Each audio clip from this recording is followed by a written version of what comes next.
WPLL and the WPLL Foundation have the potential to impact an entire generation of women.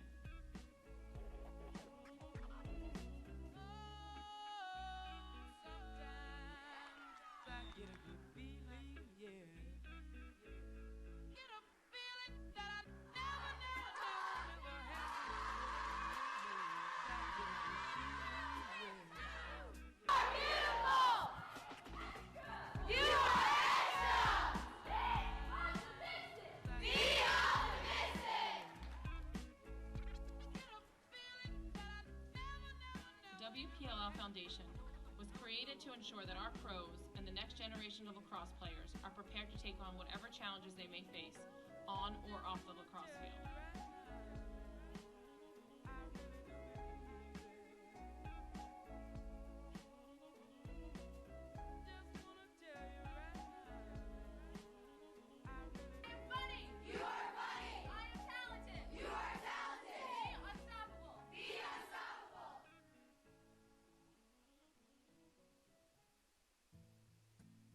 The mission is obviously to, provide these women with other opportunities outside of being a professional lacrosse player.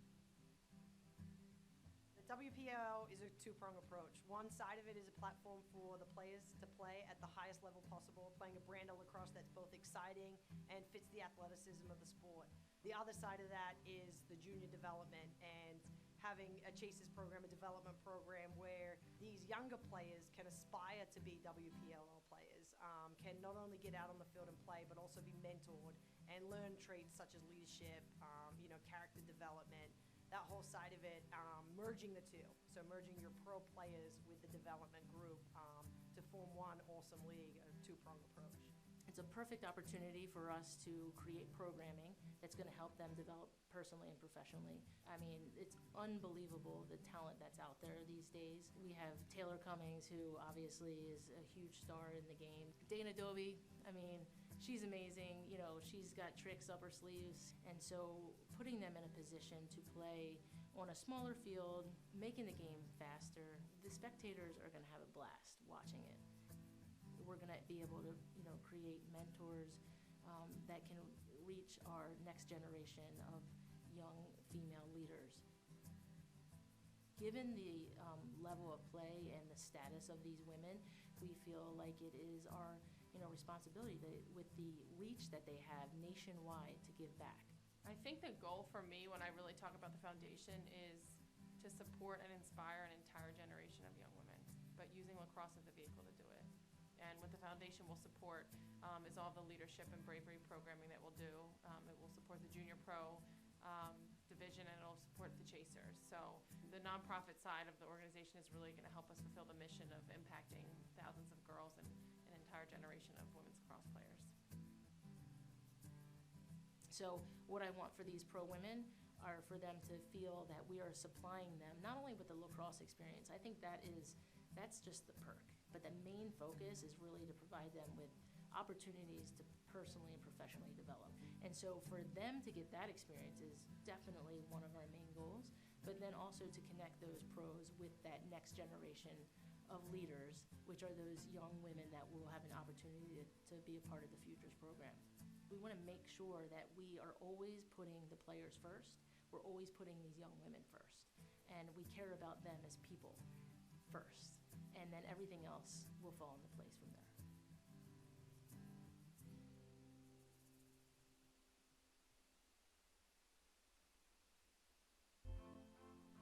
I've built something I saw in my imagination and wanted to hold in my hands.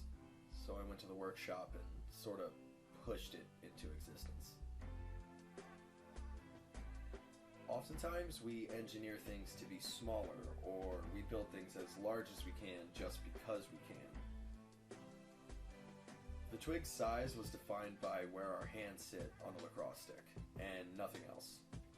I wanted a traditional handmade stick that could go wherever I go, and I didn't want to sacrifice the authenticity of lacrosse. So I steamed, carved, and strung something real, so that when someone holds it, they can feel the history and power of the game far better than I could ever explain it to them. I'm Justin Skaggs, and this is The Twig.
What do you desire?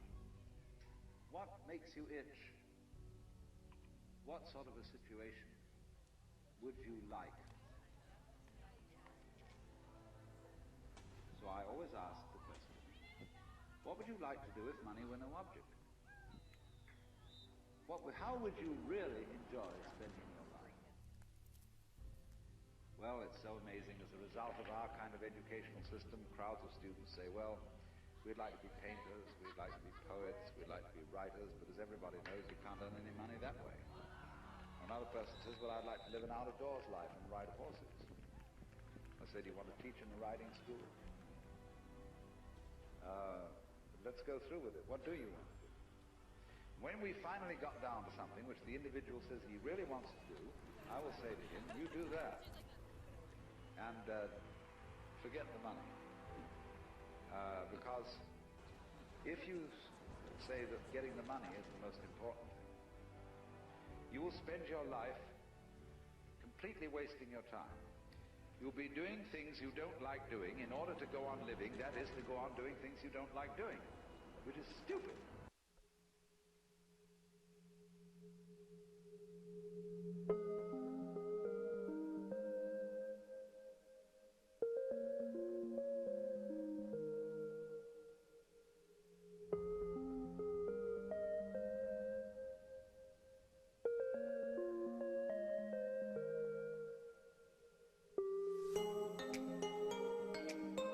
Watching you, use them, walk up to them, ask them questions, all right? They want to hear you ask them questions.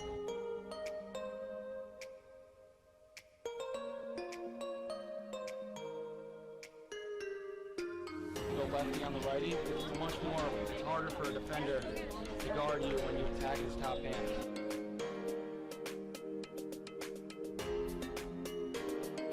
Step to our target, right in the middle of the net. We want to shoot. We're not aiming for corners right now. Big step, right in the middle of the net.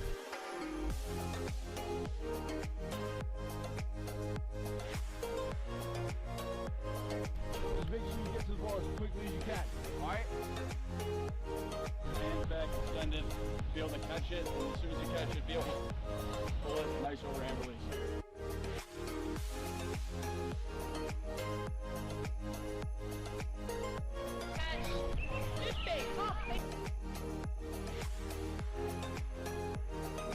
Try going a little bit lower. So you're left and right. So you're gonna throw the ball. You can do it with your hand too. So want me to throw it? So you're gonna throw it. Get your stick up just like this. Bring it and bring it in like that, okay? Pick it up, bring it across your body like you're stealing a defender off and cradle down here, okay?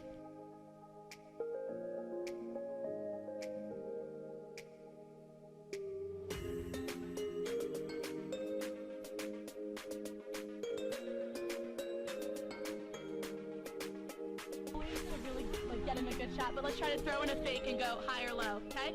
Sound good?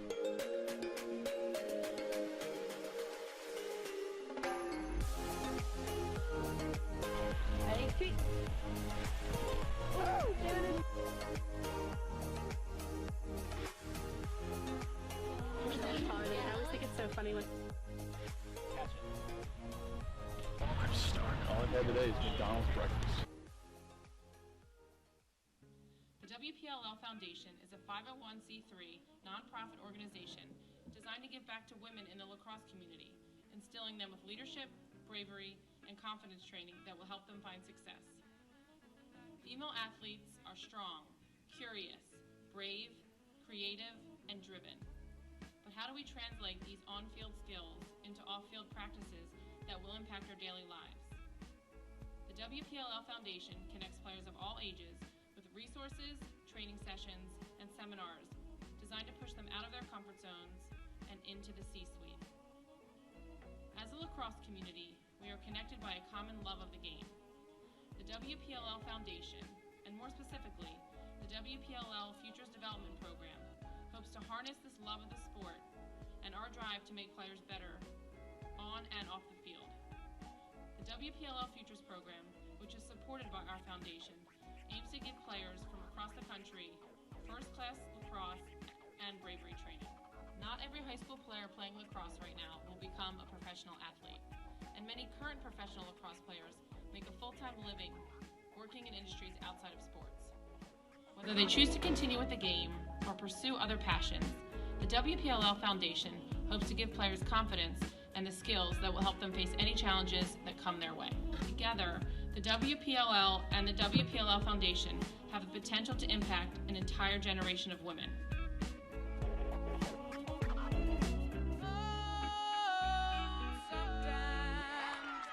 Get a good feeling, yeah. Get a feeling that I never had. You are beautiful! You are excellent! Be optimistic!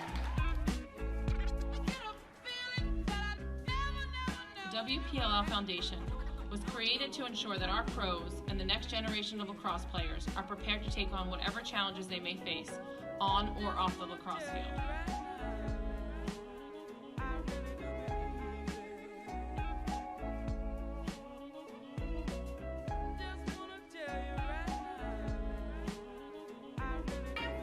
You are funny! I am talented! You are talented! Be unstoppable! Be unstoppable!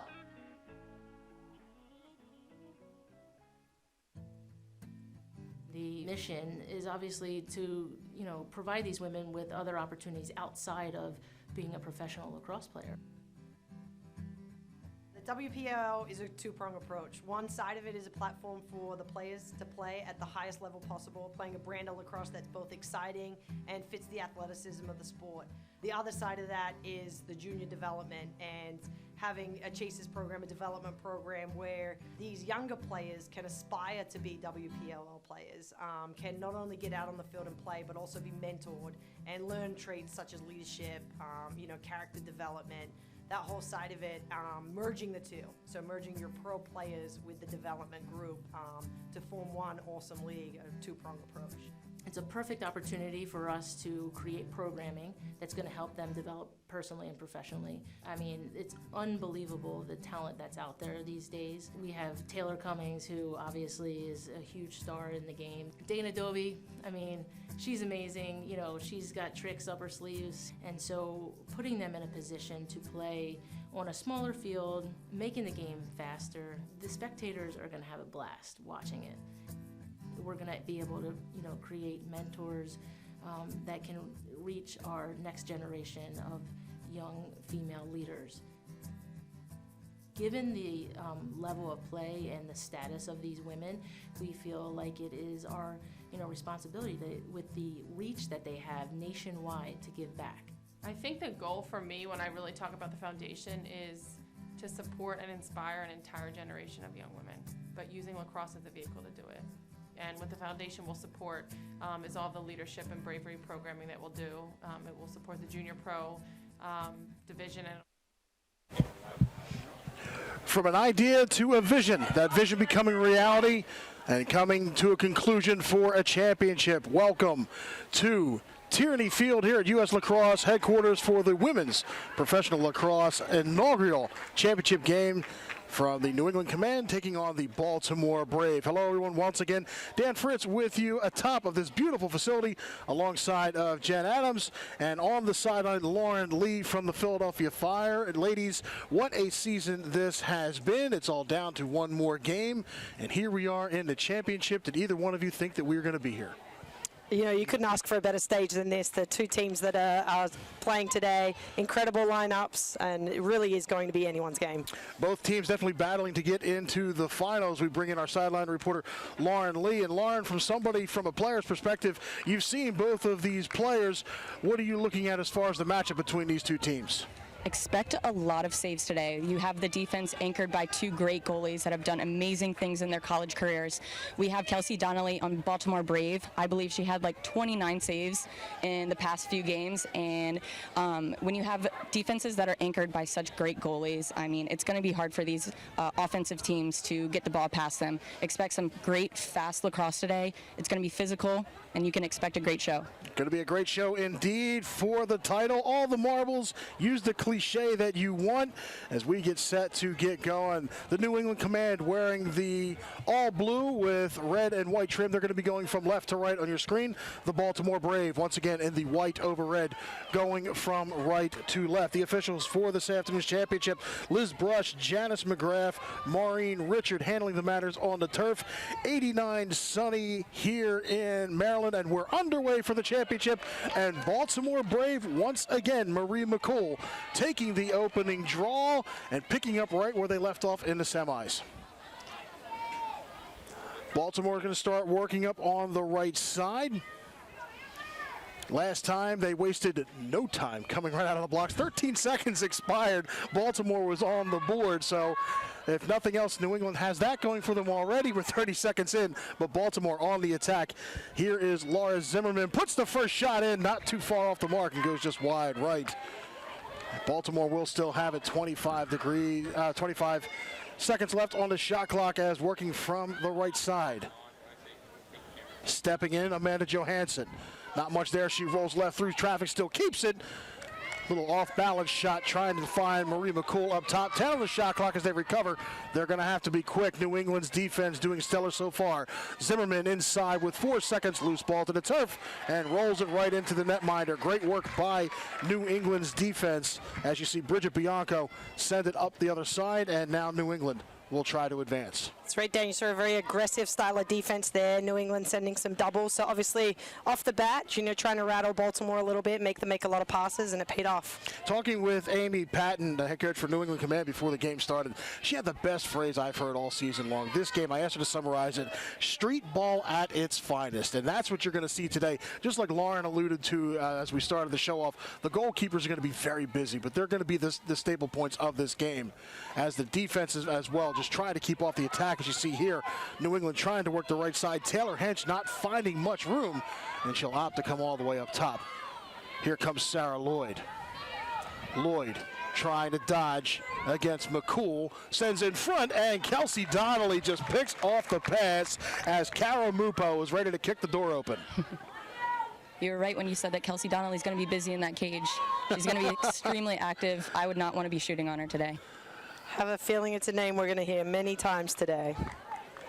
Right now, Baltimore trying to reset as they continue to work right side. First few moments gone here, the first quarter. Now a couple of quick changes to make mention when we get into the second and the fourth quarter.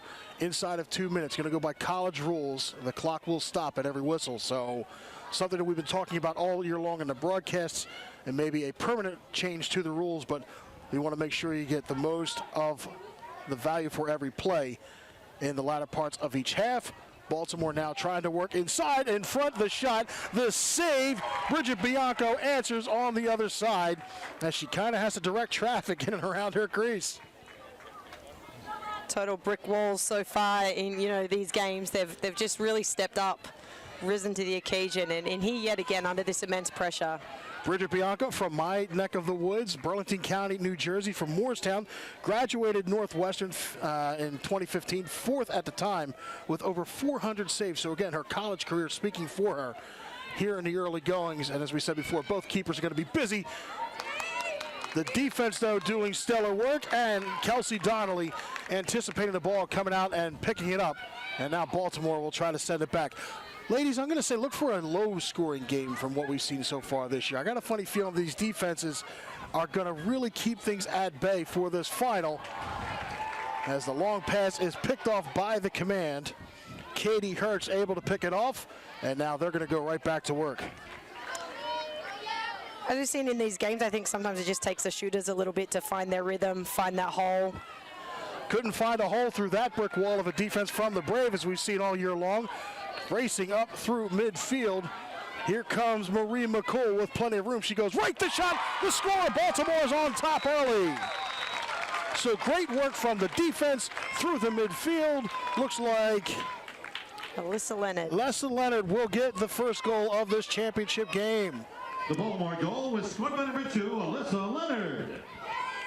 Alyssa scoring that first goal in this championship game, and interestingly enough, she's a week out from getting married, Dan. So she's here, I know, we joked before the game that she's probably out here protecting those arms from bruises, but she is the kind of player that will go all out and play this game with no hesitation. I mean, how fitting would it be for somebody that's played professional lacrosse to have their wedding and the traditional bruises up and down the arms? Absolutely. I'm not sure how her fiance feels about it, but I don't think he's got much of a Alyssa Leonard choice. is a gamer. She'll go all out. 1-0 is the early score here in the first quarter. Baltimore getting on top once again, and we saw them do that so many times this year. Again, Baltimore just a balanced team at both ends of the field. Talking with Sonia LaMonica, knowing that going to have a hard time to try to find the weakness as Baltimore right back to work. The second shot in, that one off the pipe and kicks out left. Bridget Bianco lost it for a second. Baltimore still keeping it. Dana Doby collects it in the corner. I have a feeling Alyssa Leonard is going to be very hard to stop today. She's already gotten a few opportunities on cage. Just put one in this past go-around. I'm going to see a lot of ball movement. It seems like Baltimore is extremely well meshed. And right there, another goal for the Brave. 2-0. That looks like Amanda Johansson. Goal is squad number 7, Amanda Johansson. Johansson gets number 2 for the Brave, the unassisted goal. Watch this, she just cuts left. She gets the room around Gabby Capuzzi and deposits the ball into the back of the net. So 2-0 Baltimore here with 9:05 left to go in the first. That's right, JoJo, as she goes by, she was just saying earlier this week, she's never won a championship. So for her getting in here, I mean, you talk about the pros, a lot of these players have had so much success individually, but for some of them, this will be the first championship they've ever won, Dan. Will be interesting indeed, the product of USC from 2016, and have we talked before as far as programs on the rise, and especially as further away you get from the East Coast. USC doing very well as Marie McCool, University of North Carolina product, gets the next draw, and Amanda Johansson's got the ball right back, and they're working now to the right side. So New England's defense being put to task early and often, down by 2, a little over 8 minutes left to go here in the first. The fast-paced passing of this Baltimore side in their transition is really their bread and butter. So far in these games, they've really been able to set up teams and create for each other. So you see a lot of, selfless play here as they move the ball around with some speed. Right now working all the way around to Zimmerman. Zimmerman to McCool. Marie McCool against Sarah Lloyd. McCool looking, and it just gets tipped, and diving on it. Bridget Bianco smartly covers it up, and she'll control the ball. New England will try to clear. Substitutions coming in for New England. Casey Bear comes in as the ball comes over the line. Remember, the zone goes back to midfield as they work around the 8-meter fan here. U.S. Lacrosse headquarters. Gorgeous facility. Capacity crowd here as New England trying to cut the deficit. Shot goes in. There's the shot they needed. And Casey Bear gets on the board for the command. Casey Bear off the bench last time, had a pair of goals off of 6 shots. She gets one there. Casey Bear. Casey Bear talking about the people just graduating from the college game, coming right into the pros. Casey graduating from UVA just this past spring. She gets her first goal in a championship game as a professional. 2-1's the score. 6:49 and counting here in the first. And it gets set for the all-important next draw control. Casey's such a powerhouse, and you saw that in the college game, and it really lends itself here to the WPLL, just the athleticism and the professionalism of these players. New England called for the foul. Baltimore will take the draw, and back to work they go. Right side quickly in front, trying to turn shovel shot, but too much underneath of it. It sails up and over, but back for the positioning. The Brave will keep it. Shot just off to the left as Dana Doby tried shoveling one home. 35 on the shot clock. I think so far in this league we've seen her take more of those shots than we have a traditional overhand shot, Dan. It seems to be her trademark there. Shot goes in. Great save by Bridget Bianco.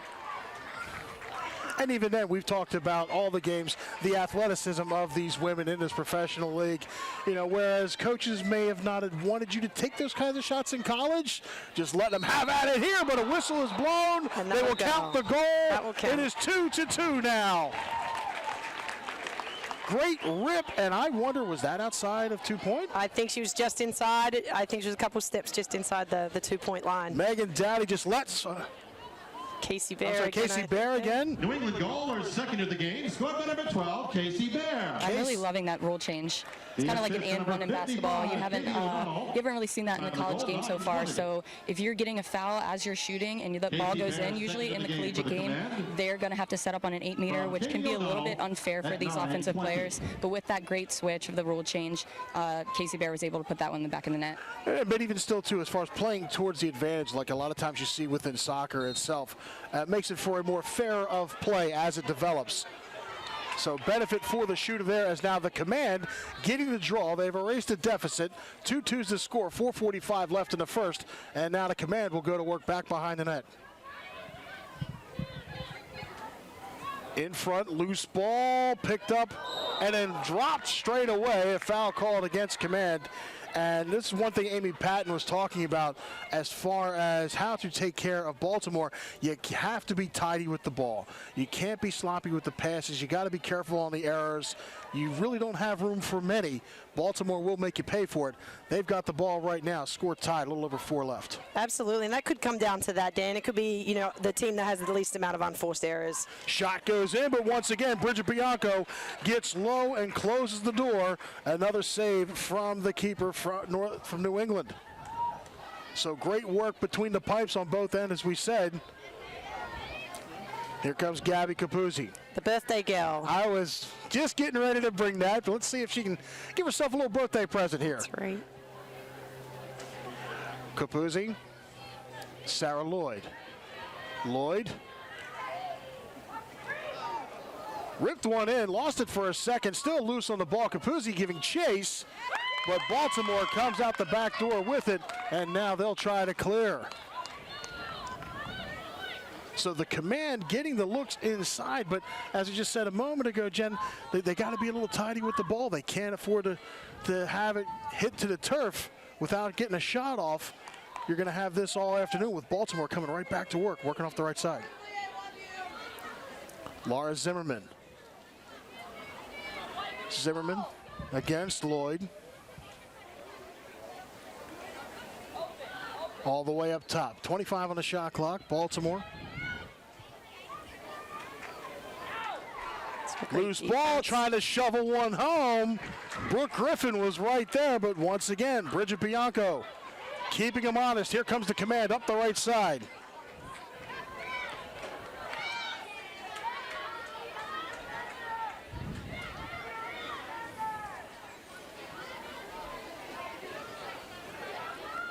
.40 seconds on the shot clock. Taryn Van Thoff through traffic. She shoots and scores. The Command have the lead. Taryn Van Thoff gets the first goal for her for the afternoon. But more importantly, she gets her side the advantage by 1, 3-2 here. Just over 2 minutes. Take a look. She goes perfectly through the defenders. One-on-one to Kelsey Donnelly. Gets it a bite a little bit and then sends it over her shoulder. 3-2 now in favor of New England. Some fancy footwork there, but I think the stick protection by Taryn was really what was able to bait and lose her defender and is able to sneak that one by Kelsey. So for the first time, New England have the lead. With a little over 1:40 left to go here in the first, as we get set for the draw control. You know, I'm interested to see these two teams have different game plans. Baltimore Brave not really subbing on midfield. New England Command really settling it down, getting these midfield lines in. It is a hot 87 down here on the turf, probably even hotter down here. Baltimore Brave has really been going back and forth, so I'm really interested to see how that's going to affect the midfield. Okay. Amy Patton's called timeout. We're going to keep things here. And Lauren, back to your point as well. I mean, the turf, you almost asked the question because we had the one game where we had to play on, oh, I'm sorry, the girls had to play. I don't speak French that well, so I'll stop saying we. The girls had to play on the grass. Which is the better surface? I mean, as far as a grass surface, the turf is going to give you an extra 5-10 degrees. If you had a choice, which would you rather play on as you're standing in the shade? I've definitely taken cover in the shade over here. It's so hot down on this turf. You know, I played at the University of Florida, so I am very used to the heat. Luckily for us, we had the best facilities. We had people that really took care of our Bermuda grass, so I definitely prefer grass. I believe a few weekends ago we played on a grass field. There were a little bit of bumps, but that's what you're going to get with some natural grass. Turf, it's going to be hot, but the balls are going to be moving extremely fast, and you're going to see the girls on the field moving even more fast than the ball. So expect some great things here today, and we'll bring it back to you guys. All right, Lauren. Well, I mean, as far as the surface itself, it's going to play a factor in it, whether you're playing any position. You could be the goalie, you could be the midfield. No matter what it's going to be, that surface is going to have an effect either on your game, your passing, or even as far as your fatigue level. As she said before, it's a good plus 5 to 10 degrees. Now, I come from the old school. We played on this stuff called AstroTurf, and oh my, we're not even going to go there. The worst. I think you'll find the coaches do try to manage that. It'll be a bit of a strategy throughout this game as well. It is interesting between these two teams. You have the two oldest players in the WPLL. You have Dana Dobie for the Baltimore Brave, and you have Amber McKenzie for the New England Command. So you have some real seasoned veterans on this field, along with some fresh out of college legs and runners. So it'll be interesting to see how they mix together. Dana Dobie, graduating Maryland 08, Amber McKenzie, UNC 09. And it's just fascinating that when you have women that have been away from the college game for so long, and here they are, like you just said, with women fresh out of college and keeping everybody honest. That's the beautiful thing about this league and about the game that these ladies bring as well. Just unreal. I couldn't do it. Absolutely. Age is just a number. Keep an eye on Dana Dobie, though. She is truly a walking highlight reel. No. And going in, just a little bit of a sail, looking for a foul, none given as Marie McCool goes to the turf. On the other side as well, Lauren, Cara Mupo. I wouldn't want to keep my eyes off of her for a half a second. Definitely not. As shot goes in. Speaking of highlights, Brooke Griffin sends one up upper corner. She gets a goal, her first of the afternoon, and it's now 4-3 in favor of Baltimore. Taking a look, she just stays with the defender, turns, sidearms it, tucks it in upper 90. The unassisted goal. Off the start last time, she had 4 goals and a pair of assists. So you're talking about the highlights and whatnot. Brooke Griffin's another one. Keep an eye on as this game progresses. And I'd say Brooke has been one of the most consistent players in the league so far. Obviously, coming up to this championship game, she's always contributing with assists and goals, and she's just such a steady player. She's always got her kind of hand in the mix of whatever's going on the field. Okay, not even going to get the draw off as the horn sounds. We're going into the break. 3-3 is the score. Stay with us when we come back. The second quarter action live from Tierney Field. It's the final for the WPLL here on LaxAllStars.com. Spring King. The WPLL Foundation is a 501c3 nonprofit organization designed to give back to women in the lacrosse community, instilling them with leadership, bravery, and confidence training that will help them find success. Female athletes are strong, curious, brave, creative, and driven. But how do we translate these on-field skills into off-field practices that will impact our daily lives? The WPLL Foundation connects players of all ages with resources, training sessions, and seminars designed to push them out of their comfort zones and into the C-suite. As a lacrosse community, we are connected by a common love of the game. The WPLL Foundation, and more specifically, the WPLL Futures Development Program, hopes to harness this love of the sport and our drive to make players better on and off the field. The WPLL Futures Program, which is supported by our foundation, aims to give players from across the country first-class lacrosse and bravery training. Not every high school player playing lacrosse right now will become a professional athlete, and many current professional lacrosse players make a full-time living working in industries outside of sports. Whether they choose to continue with the game or pursue other passions, the WPLL Foundation hopes to give players confidence and the skills that will help them face any challenges that come their way. Together, the WPLL and the WPLL Foundation have the potential to impact an entire generation of women.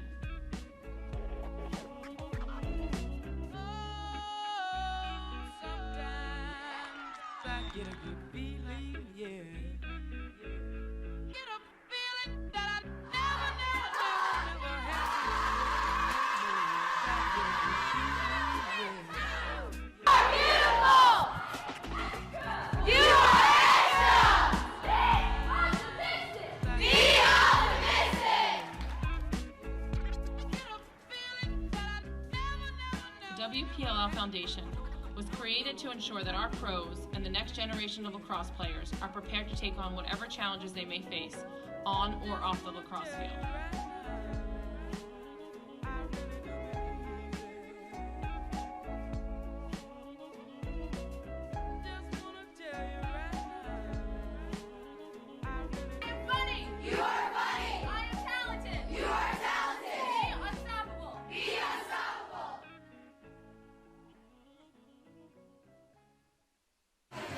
Welcome back to Tierney Field, U.S. Lacrosse headquarters. Second quarter action set to go. Tierney Field has played host to more than 30 college, high school lacrosse games from February through June, including appearances by both Navy and Cornell men's and women's teams.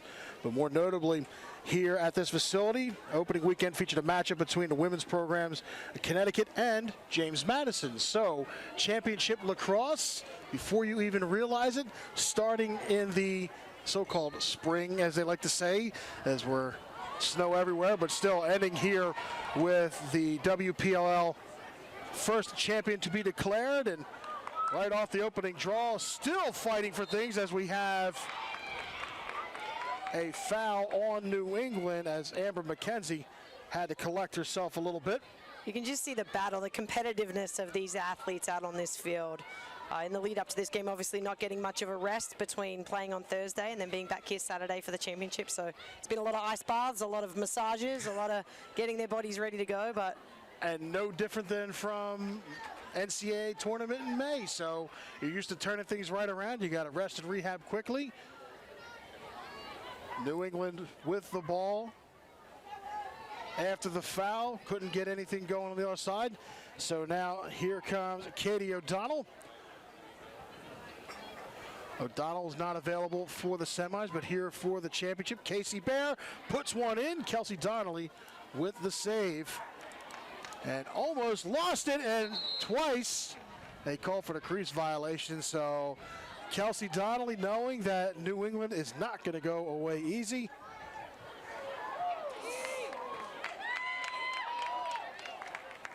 As the Brave work their way up through midfield, here comes Amanda Johansson once again. Passing it off. A little too much on the pass. Alyssa Leonard couldn't keep up with it at first. Boxing out, coming away with it. Great control to keep the ball to her possession, but 22 on the shot clock as the Brave go to work off the right side. Carrie Ellen Johnson. Waiting. Sends it back up. 10 on the shot clock. Laura Zimmerman. Zimmerman with 5, rolling right. Not going to have much with it. 2 seconds. Zimmerman's going to have to do something and cannot. The horn sounds for the shot clock violation. New England ball. So New England will have it. I don't think Zimmerman was able to keep up with the shot clock as after the whistle had sounded, she looked over, not realizing it, but nonetheless, here comes Gabby Capuzzi for the command up the left side. Right, just so fun now to see with the shot clock that these defenders are getting some, merit for the work that they're doing down there. And again, just a really great defensive set. They played solid defense, good body defense, and getting rewarded for it by getting that ball back. 3-3's the score early going second quarter. New England with the ball, trying to pass in front. The shot, it gets tipped on the way and goes just wide right. And one thing we talked about as far as the level of play, and something that I've really enjoyed hearing all season long, is the oohs and the ahs from the spectators. Just speaks to the quality and to the level of what these women are putting out on this field. That's right. No shortage of oohs and ahs. And I've seen plenty of lacrosse in my day and played plenty, and I find myself doing the same thing. So just such skill, such athleticism, and it's just a thing of beauty and the competitiveness of these two teams out here. So It's going to be fought to the end, that's for sure. Indeed, tied at 3 right now. 11:40 left to go here in the second quarter. Baltimore with the ball, working left to right on your screen. Up the left wing, trying to get on the attack once again.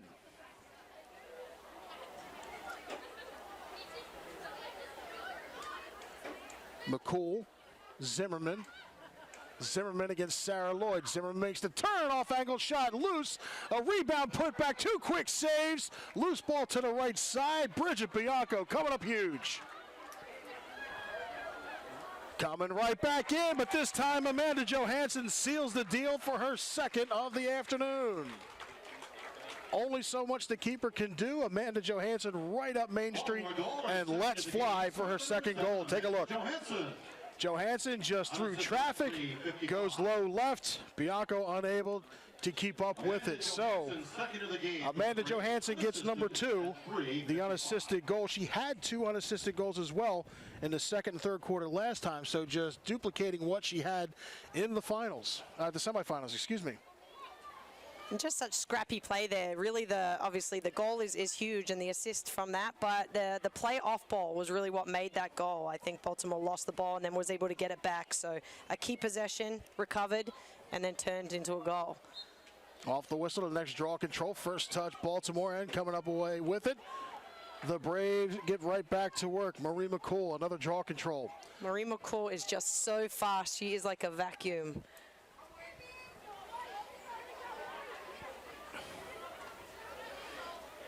Off the left side, Johansson loses it for a moment, but boxes out well, keeping it to her stick, and you almost thought she was going to fire right there. Zimmerman. Off the cut. Now back behind the net. Under 30 on the shot clock. She's looking in front of the net. Not much movement. As she gives to Leonard. Alyssa Leonard draws the double. Back pedals, loses it for a second, taking a swipe at it. Still not able to come up with it, but Baltimore take time off the shot clock. Still with the ball now with 9 seconds. Carrie Ellen Johnson and a soft shot in, and Bridget Bianco able to collect it. Gonna have to have a lot more on it than that to get by these keepers, I think, especially today. They're certainly seeing the ball very, very well. Dowdy with the ball through midfield. She starts to work her way towards the middle. 9 minutes remaining here in the second quarter. 4-3 favor Baltimore.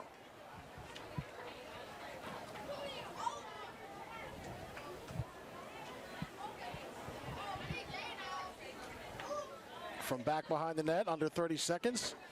New England command trying to tie things up. Shot goes in, and answering the call, Kelsey Donnelly gets low.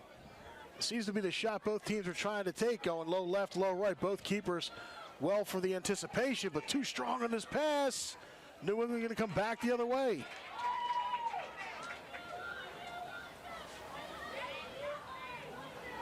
Off the roll. Command working the right wing.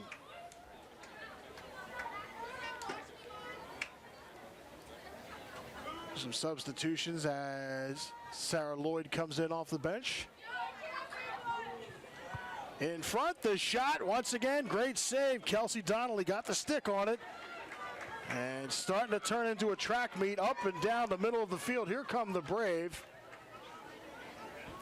I was about to say, just as you said that, you know, I think we always think about midfielders and attackers as having the speed, and it's incredible in this game to see the defenders able to match speed as they go through, as we've just gone back and forth 3 or 4 times up and down the field. And that was one thing we always wondered, too, when the college game went to the shot clock, was that, you know, are you going to have to look maybe a little more at the sprint, at the quick speed? But the players have adjusted to it just as much as they've adjusted to the rules here. A foul called on New England, so Baltimore is going to have it. Shot clock does not reset, so they're going to have about 15 seconds as we get back to live action, but too much on the pass, and out of bounds it goes. That one just came strangely out of Zimmerman's stick. I think she'd like that one back. You know, we always like to say it's the magician, not the wand, as she took a good look at her stick there. Gremlins. Yeah. Sarah Lloyd with some space, but Baltimore able to drop back very quickly.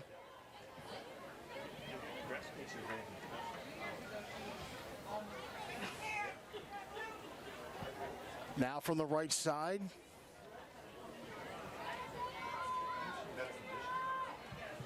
.25 on the shot clock. Working right. Had some room in front, got tipped. Mupo trying to collect it. The keeper well out of her cage. Loose ball. Oh, they tried to shove it in, but couldn't go. Wide right, 10 on the shot clock. New England still has it. Now with 8. Mupo looking. Whips one across in front. The shot just wide left. No whistle. Amy Patton is not happy. The shot clock expires. Amy Patton's on the field, trying to get an explanation as far as why no call. That's right. She is well and truly out on that field, but this is a physical game, and that's the way it's being played on both ends, and certainly not happy with it, but it just shows the emotion of both the coaches and these players and what it means to them to come out and compete today. Amy Patton practically walking about 15 yards at the referees up the field, just giving them an earful. She's getting her Fitbit steps in today. She's getting her money's worth today. That's also. Baltimore now trying to just connect a pass in the corner. It gets loose. New England checking up, still dancing around the line. Baltimore come away with it. And now with 20 on the shot clock, trying to work their way back in towards the middle. Through traffic in front. Great stone by the netminder. Bridget Bianco just right there. Bianca coming right out of her cage to make that save. I don't think Dobie was ready for it. That might have been the save of the game. One of them, indeed. Absolutely. Rare is it that Dana will miss on the doorstep like that. Excellent save. Point blank range, and she's right there. Shot goes in, and she sits on it. Showing us some acrobatics there. Take a look at this again. I mean, she goes right in. Bianco, hi, here I am. I'll take that. Thank you very much. I mean, well off her line, and even then right there, she got a piece of it. And it is, regardless of the sport, you know, like when you feel that ball just hit your leg, did your leg get enough of it? Where is it? Dropped to the ground. Did I just send it in myself? Here she comes again. Bianco giving chase into the corner. It's like having an extra field player out there. She's playing very aggressively. Love to see it. And Baltimore is going to call timeout, so the goalkeepers are definitely going to keep things going here as back and forth they go. And I mean, if you're an aspiring goalkeeper at any level, you're getting a free lesson today watching these keepers, not only as far as the basics between the pipe, but the hustle, the anticipation, and just being right there, being the player that's probably more important than the shooter at this point. So great work on both sides of it. And as you see, the New England Command bench just trying to get together as Amy Patton's getting her troops squared away.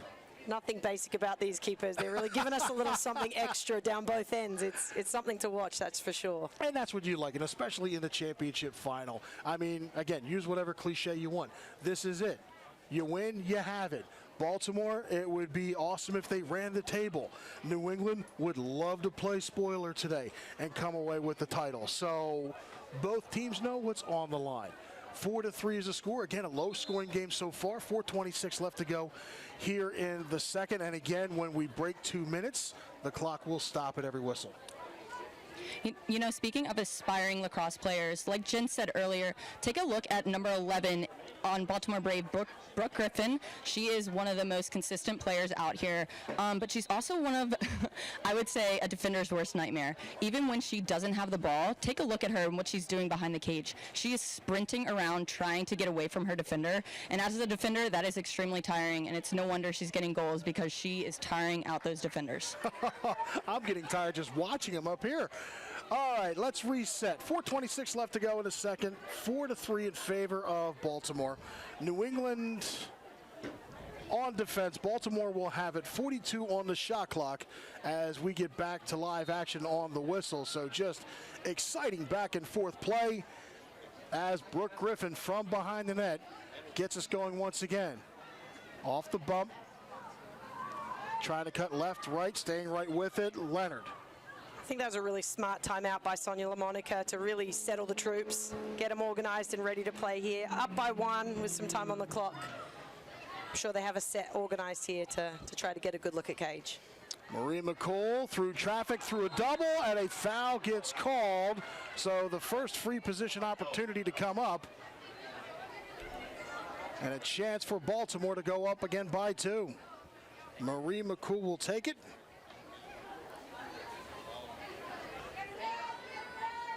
McCool sets.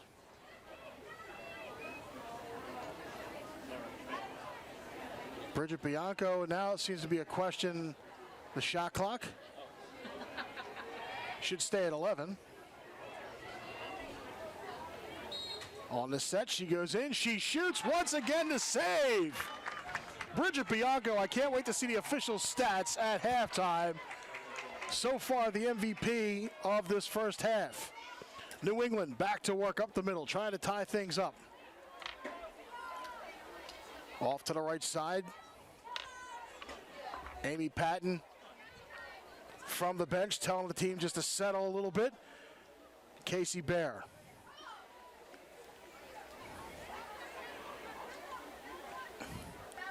All the way up top. Looks like we're setting up an ISO here. Messenger. Messenger one-on-one, trying to get some room. 17 seconds on the shot clock as the command just back and forth in front of the net from about 7 out. Trying to work their way in. Now with 9 seconds off angle. Shot the save, Kelsey Donnelly. I just can't say it enough. The athleticism at every position here on the field today, it is just insane. Oh, you see my. goalkeepers making diving saves. You Take see a look. offensive players. Great save on this end from the free position. And again, Bridget Bianco just doing yeoman's duty, doesn't even cover it. But still, the Baltimore Brave up by 1, 2:35 left to go.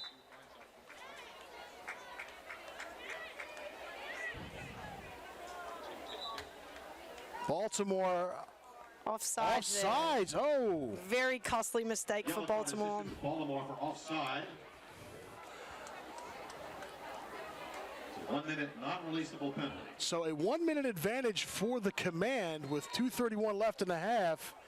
For the command, it could not come at a better time. Yeah, absolutely. The opportunity here to be player up and have a good shot here with, around 2 minutes left in this half. I'm sure Baltimore wants that one back. They had control of the ball. In front, fire, scores. It's a tie ball game. Taylor Hench levels it at 4.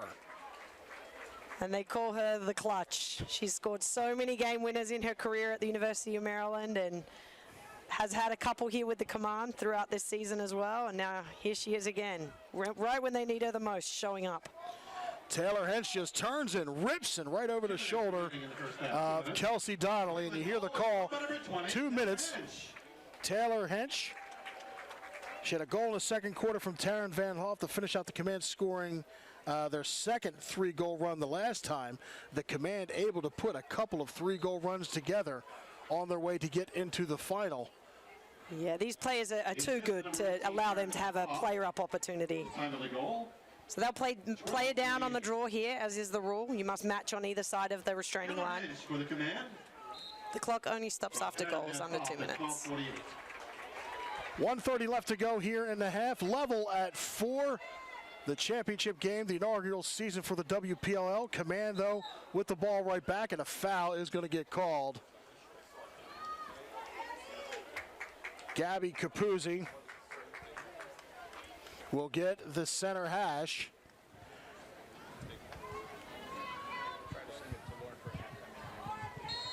Capuzzi goes in, shot that gets deflected in front and finds its way into the basket of Kelsey Donnelly. Certainly living up to the hype this game at 4-all. Baltimore's going to get one last opportunity here, I think, under a minute. Johansson goes left, now quickly in front. The shot, there it is, you said. The back of the net is found. Looks like Kristen Gaudian gets the goal to put Baltimore up 5-4. Talk about someone who knows how to win. Just coming fresh off a national championship with JMU. Huge asset to this Baltimore side and a great pickup for Sonia LaMonica and crew. And even more recently named the Division I Breakout Player of the Year. No better time to live up to that accolade. The unassisted goal, 41.8 left to go. 5-4 in favor of Baltimore here in this first half at Tierney Field, U.S. Lacrosse headquarters. Thanks for joining us on laxallstars.com. What a game so far, like you said, Jen. It's lived up to the billing and then some. Off the draw control, goes to the left, scooped up by the command with time to tie things up. Quickly the shot, there it is, it's tied at 5. Great work by Ella Hazar. Was not available for the semis, but she ties things up here with just under 30 seconds left. Looked like a rare case of miscommunication there by the Baltimore Brave. She was left wide open coming around the crease, and Ella Hazar is not someone you want to leave wide open. Ella Hazar, the product of North Carolina, got Kelsey Donnelly to commit, and then just brought the stick back around out front, sends it home for the team's 5th goal of the afternoon. So back and forth we continue to go. 29.9 on the clock. Ella Hazar, who's made a business of being the setup woman and feeding people and getting so many assists, and there you see her doing some damage in the back of the net. Now she had the 4 goals in the game against Philadelphia, so another weapon at Amy Patton's command, and that one goes in just low. Donnelly again closing the door, so after the goal, just resetting and doing what you've been doing so well in this first half. Kelsey Donnelly shutting the door. Baltimore with 10 seconds, may not get anything off. We'll Long squeeze pass. every last second out of this half, I'm sure. Zimmerman running out of room, and she just puts one in off to the right as she loses her footing. It goes wide right. Couldn't ask for a better first half as we go 5-5 at the break. As the players coming off the field, going to now send things down. Lauren Lee has Dana Dobby on the sidelines, and we'll wait for that interview just for a few seconds. Lauren, you ready? I'm ready. Okay. Hi, guys. I'm here with Dana Dobie, number 27 of Baltimore Brave. As someone who has played for so long, and you are at the highest level right now, what is the best advice that you could give to someone who is aspiring to be just like you? I think put the time and put the work in, and most of all, have fun the whole time you're doing it. I think a lot of kids are out here just practicing and overtraining, but if you're passionate about it, it won't feel like a practice at all. So just put the work in, enjoy it, and just be a great teammate out there. Awesome. That's great advice for people that are looking up to you. So this game is super tight. We're going in halftime 5-5. What do you think we can expect from Baltimore coming out of halftime? Yeah, when we come out of the halftime here for Baltimore, we're just going to go all out. You know, this is the last game of the season. We can't hold back. I think people are playing a little nervous or a little tight. Let loose, have fun, and just do our thing out here. All right, awesome. Thank you so much, Dana. Good luck out there. We'll take it back to you guys. All right, thanks, Lauren. 5-5 is the score at the break. When we come back, we're going to have some more fun. Second half action coming here from U.S. Lacrosse headquarters. You're watching the WPLL championship game on LaxAllStars.com. She launched Ursus, a program that provided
What do you desire? What makes you itch? What sort of a situation would you like? So I always ask the question, what would you like to do if money were no object? How would you really enjoy spending your life? Well, it's so amazing. As a result of our kind of educational system, crowds of students say, well, we'd like to be painters, we'd like to be poets, we'd like to be writers, but as everybody knows, you can't earn any money that way. Another person says, well, I'd like to live an out-of-doors life and ride horses. I said, do you want to teach in a riding school? Let's go through with it. What do you want to do? When we finally got down to something which the individual says he really wants to do, I will say to him, you do that. And forget the money. Because if you say that getting the money is the most important thing, you will spend your life completely wasting your time. You'll be doing things you don't like doing in order to go on living, that is, to go on doing things you don't like doing, which is stupid.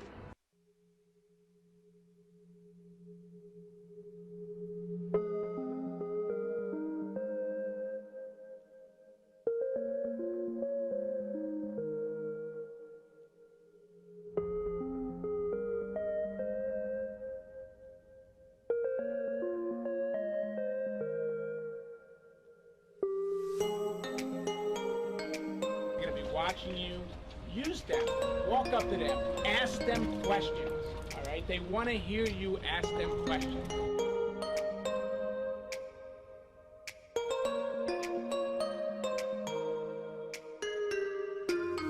lefty on the righty, it's much more, it's harder for a defender to guard you when you attack his top hand.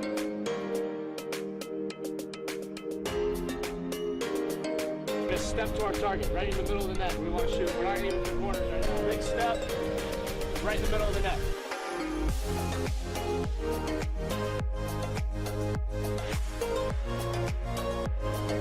Just make sure you get to the ball as quickly as you can. All right? Hands back, extended, be able to catch it, and as soon as you catch it, be able to pull it. Nice overhand release.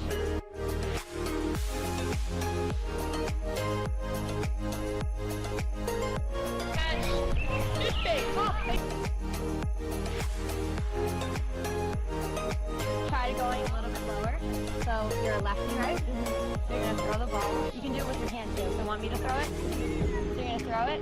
Take your stick up just like this. Bring it and bring it in like that, okay? Pick it up, bring it across your body like you're sealing a defender off and cradle down here, okay?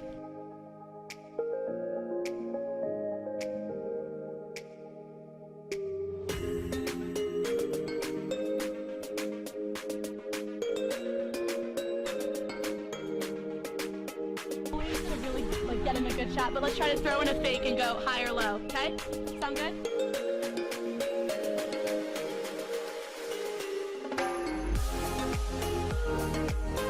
Ready? Tweet. Woo!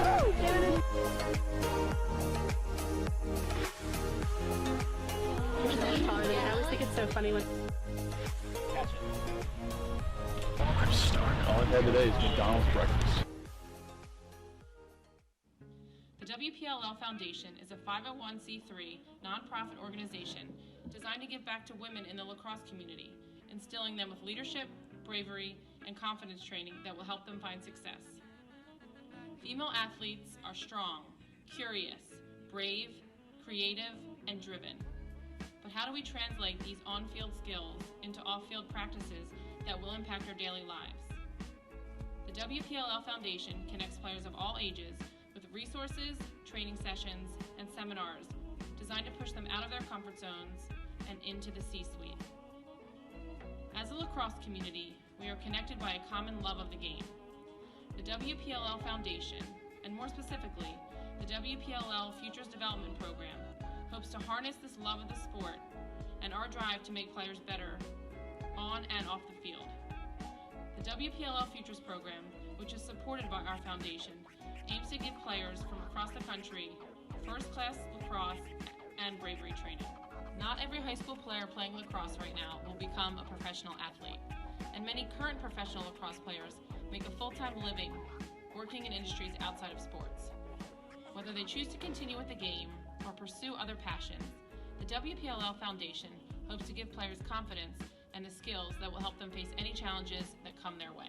Together, the WPLL and the WPLL Foundation have the potential to impact an entire generation of women.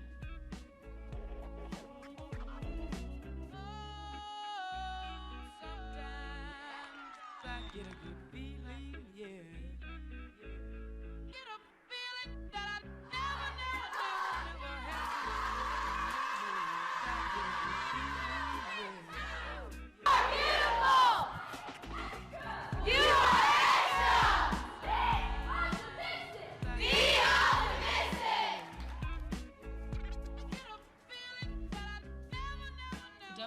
WPLL Foundation was created to ensure that our pros and the next generation of lacrosse players are prepared to take on whatever challenges they may face on or off the lacrosse field.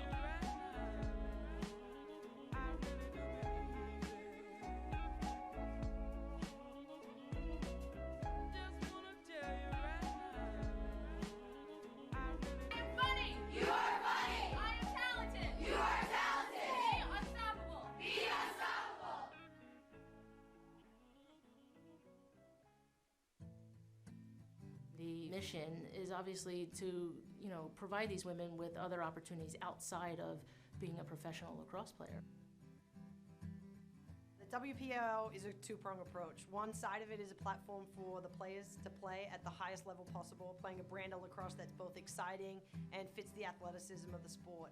The other side of that is the junior development and having a Chasers program, a development program where these younger players can aspire to be WPLL players, can not only get out on the field and play, but also be mentored and learn traits such as leadership, character development, that whole side of it, merging the two. So merging your pro players with the development group to form one awesome league, a two-pronged approach. It's a perfect opportunity for us to create programming that's going to help them develop personally and professionally. I mean, it's unbelievable the talent that's out there these days. We have Taylor Cummings, who obviously is a huge star in the game. Dana Dobie, she's amazing. She's got tricks up her sleeves. And so putting them in a position to play on a smaller field, making the game faster, the spectators are going to have a blast watching it. We're going to be able to, create mentors that can reach our next generation of young female leaders. Given the level of play and the status of these women, we feel like it is our, responsibility with the reach that they have nationwide to give back. I think the goal for me when I really talk about the foundation is to support and inspire an entire generation of young women, but using lacrosse as a vehicle to do it. And what the foundation will support is all the leadership and bravery programming that we'll do. It will support the junior pro division, and it'll support the Chasers. So the nonprofit side of the organization is really going to help us fulfill the mission of impacting thousands of girls and an entire generation of women's lacrosse players. So what I want for these pro women are for them to feel that we are supplying them not only with the lacrosse experience. I think that's just the perk. But the main focus is really to provide them with opportunities to personally and professionally develop. And so for them to get that experience is definitely one of our main goals, but then also to connect those pros with that next generation of leaders, which are those young women that will have. Welcome back to Tierney Field here at U.S. Lacrosse headquarters. Dan Fritz alongside Jen Adams with Lauren Lee on the sidelines. 5-5 was the score going in, and we talked about the goalkeepers right off the bat. Jen, 7 saves for Kelsey Donnelly. Bridget Bianco, 9 huge saves in that first half, and like you said, you could not have asked for anything better here in this first championship game of the WPLL. I'm going to be honest, my mind is blown. The shooters that are out here shooting are world-class shooters, and these keepers are just standing up to the challenge and have been all season. Incredible saves for a half for both of them, 9 and 7. Doesn't get any better than that, and I think they're really tuned in. Baltimore 14 shots on goal, the Command with 12 as we get back to live action. And here's Marie McCool getting things started off straight away, just like we've seen before, over to Amanda Johansson. Now Zimmerman. Leonard back behind the net. Brooke Griffin. Bridget Bianco just staring her down as Baltimore sets up top of 8, but Griffin trying to work her way around. Sarah Lloyd right there with her. Dana Dobie.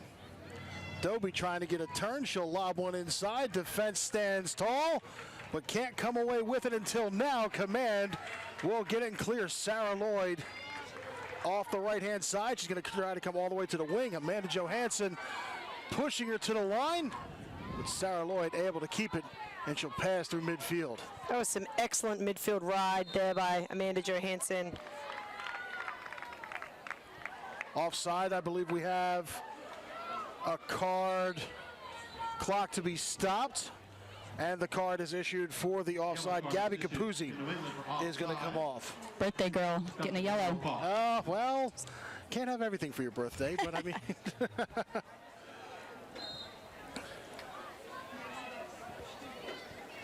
So back we come, Amanda Johansson.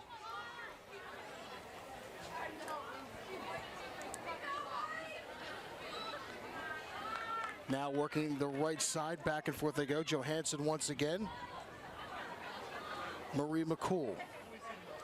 McCool whips one in front of the net. Trying for something. Great defensive work by Dobby. So a great pass, a better defense. Here comes the command up the right wing. That is a very difficult thing to do, is read that play, and I think just some telegraphing of that pass inside, and Dowdy was able to come up with it. Huge play at a very crucial time for New England. Megan Dowdy just brings it all the way up, and she'll take the pass back. So New England will settle and try to set something up, but Baltimore is definitely going to come right at them, as you saw Kelsey Sheridan. And now here comes Gabby Capuzzi.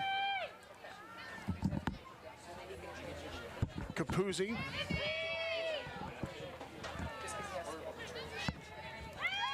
Now off to the right side, working back behind the net. Then Van Thoff sends one up.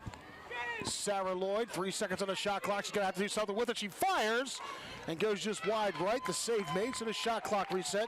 Great work by Sarah Lloyd. Better work by the netminder.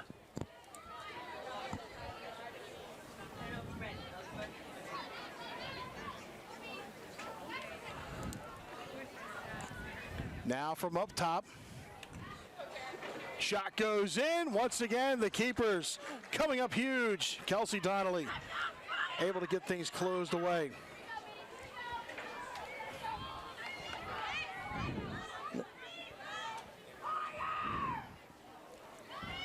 Working their way up through midfield.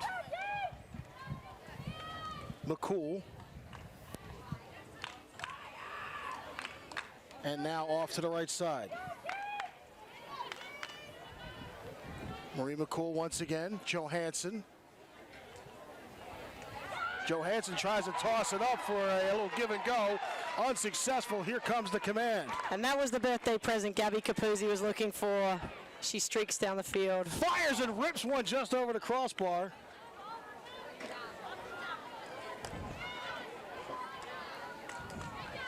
Command have it, 42 on the shot clock as they work the right side.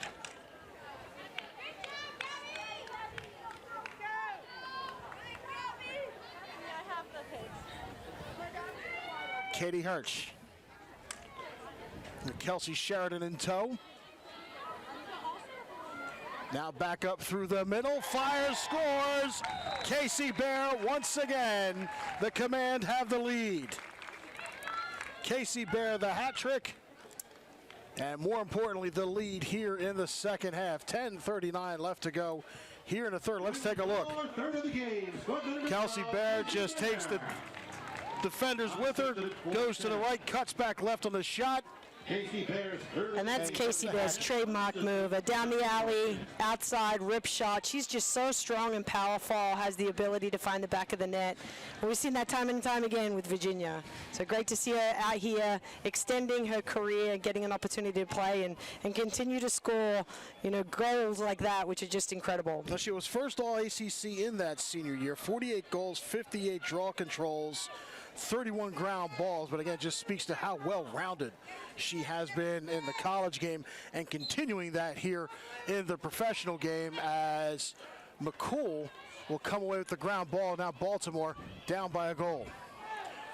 Here comes Amanda Johansson. Shot goes in just wide to the right as Leonard tried to level things up. And that transition play again, just great passing, but the ability to separate from their defenders and move that ball, finding a wide open look, and I'm sure Alyssa Leonard wants that one back. Baltimore with the ball, 30 on the shot clock, going right side, and now it's a tie ball game once again. Marie McCool rips the back of the net for her first of the afternoon. 6-6 with 9:15 left to go. Baltimore goal, the score by number 4, Marie McCool. Marie McCool gets the goal. Take a look at it right here. She just goes wide to the right. Megan Dowdy right there with her, but just couldn't get the line. Marie McCool lands the tying goal. Just under 9 minutes left to go. So a great crowd on. Special guest coming into the booth. Young lady by the name of Terry Kendamiri, if I'm pronouncing it correctly, but you may not know that name. Why don't we know that name? Because more well known on the Twitter world as official Lax Girl. Thank you very much for coming in here. How are you liking this championship game so far? Man, it's been awesome just watching players that I look up to, women that I look up to in all aspects of my athletic and professional life. Getting to see them play live is such an honor. Now, at what point are we going to see you out here? You know, I might need to run a couple more 300s and give it a shot. But, you know, being here gives me that itch to play again, and I'm moving to Atlanta later in the summer, so hopefully we can bring a team over there. Well, right now, the team from Baltimore has brought it to the back of the net once again, as Brooke Griffin has gotten her second of the afternoon, but more importantly, the Brave retake the lead under 8 minutes to go here in the third quarter, and this kind of action. Can you see anybody having more athletic ability like this? Just shot, saved by the netminder. She's hyped up about it. That fast, it gets back to Brooke Griffin, turns around. What didn't work once will work twice. The level of play that these ladies are putting out there. Yeah, I mean, it's all about the hustle and just keeping, you know, your head in the game, keeping your eyes on the ball, head into play. Brooke Griffin didn't give up on that play, and her teammates surrounded her and helped her create that opportunity. Okay, a timeout on the field as Amy Patton has called for timeout again. Oh, I'm sorry, Sonia LaMonica has called for the timeout. So Baltimore takes the time here in the third quarter with 7:23 left to go. We'll keep things right here. And Terry, I mean, as far as your development, have you been saying with the play here, is there anything that you'd like to see from this, maybe in the international game, maybe drift back to the college ranks as well? Sure, yeah, definitely. I think with the league creating the quarters instead of playing halves, and that kind of having come into the international game with the international committee considering quarters for the game, I think that just shows how influential a league like this can be. You know, they're seeing players who play at the highest level of lacrosse adapting to 15-minute quarters, and they're like, oh, okay, maybe we can try that for our team as well. Having, you know, just come from playing abroad and seeing how there's kind of a disconnect a little bit. The rules are a little different, you know. All versions of the game are great, but I think this is the pace that I would want to play at. This pushes you to be fit, to be a good player, to have good stick skills, and that's what I want to see more of. And especially a lot in regards to with these teams, not really so much time as organized practice. As we said at the top of the show, head coach Amy Patton put it best for today. Street ball at its finest. Not so much of coaching, you know, to prepare for these games, but a lot of in-game coaching, adjusting who's got the hot stick, which goalkeeper is doing stellar work between the pipes, and we have obviously got that correct here with both teams. Just the goalies just standing on their heads as they've been doing so well so far. Yeah, definitely. I think it keeps them on their toes too. Obviously, you know, goalies are in themselves special players, and I think these are two of the best goalies in the game. And just to watch them be able to continue to develop their game, and I think it gives an opportunity for younger goalies to watch their heroes play and pick up some tips as well. Now, from the players you've seen so far, if you were to go back in to a youth program as a coach, which players would you be pointing out to your kids and saying, these are players, I mean, outside of all of them, but if you had to narrow it down to a couple, who would you be asking as far as, these are the kind of players you want to model yourself after? Yeah, definitely. I think, of course, you know, I'd be, I mean, it's not to say all of them, but I think with what we just saw with Brooke Griffin, I think even in her younger college days was making hustle plays, you know, with Team USA making hustle plays and things like that. And in the midfield, I think Marie McCool coming from a great career at UNC and just transitioning so well into the professional game. I think that would show younger players the importance of just hustle, of clean stick work, of clean play, and understanding your position well enough to be able to create opportunities for your team. Opportunities right there for the command. The shot saved by Kelsey Donnelly. The putback just wide left, but New England keeping the ball. Fresh shot clock now, plenty of time, as now they're down by 2. 8-6 is the score. Baltimore the interception, and here come the Brave up the field. Pass to the near side, Sienna Walfer. Walfer across the line. She's got some room. She checks up at the 8-meter line, and she'll pass back.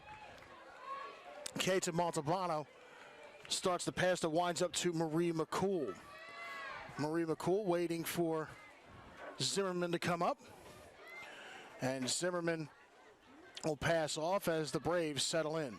30 seconds on the shot clock as Marie McCool starts to work her way to the right side. I think, too, the shot clock is another great aspect of this game that I've, really enjoyed seeing. It's just made the game even faster, and we're not necessarily trying to make the game faster to change the original game we love to play. We're making it, that was a great shot. Laura Zimmerman shoots low and gets the 5-hole. Bridget Bianco unfortunately couldn't catch up to it, and now Baltimore has opened up a 9-6 lead. Laura Zimmerman, I'm sorry, go ahead. No, I was just going to say the shot clock created, great chance for them to push the offense, and once they had good spacing, Laura Zimmerman had just that quick step. She was able to split her defender and get in there before they could crash on her. The unassisted goal coming in with 5:15 left to go here in the third. Baltimore has opened up the 3-goal advantage, their largest lead of the afternoon. And now for New England, you talk about players to model yourselves after. From the command, who do you see stepping up?